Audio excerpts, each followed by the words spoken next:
The 12 Gods of Mount Olympus. Leonidas woke up early on the day of the foot races.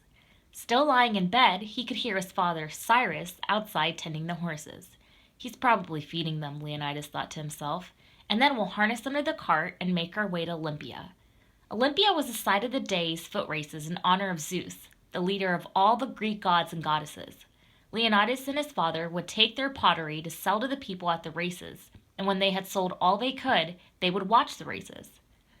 Leonidas knew that if he asked, his father would tell him again how the gods and goddesses came to be, and why he and the other Greeks honored them with races, festivals, and feasts. It was his favorite story, and he loved to hear his father tell it. But first, Leonidas had to get out of bed and get dressed. Otherwise, he wouldn't get to hear that story or see the races at all.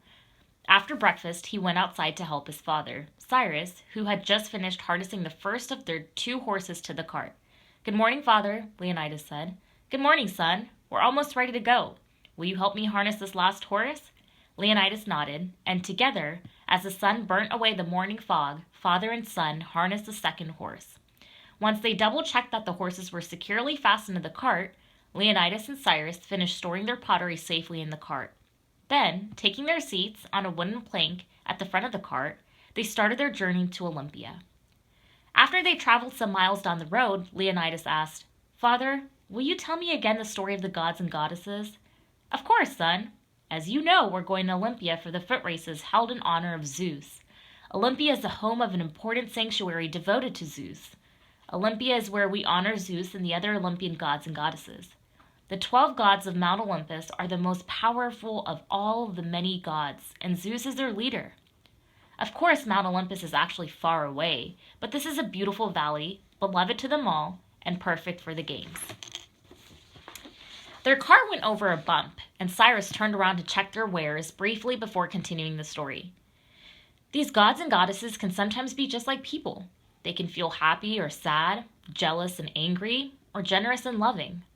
Unlike people, they have special powers to control things like the seasons and the weather, when and where there is war, and sometimes with whom we fall in love. And unlike you and me, the gods are immortal. That means they never die." Cyrus paused before continuing on with Leonidas' favorite part of the story. "That's how the gods are different from mortals on Earth.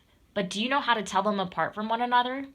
Leonidas did know, but he wanted his father to continue telling the story, so he said, "Yes, father, but tell me anyway." Cyrus continued on, saying, "Well, as I said before, Zeus is the leader of all the gods and protects all of us here on Earth. He has a voice like rolling thunder and controls the wind, rain, and lightning, which he also uses as his weapons. He has 2 brothers, Hades and Poseidon, and together they rule over the whole world.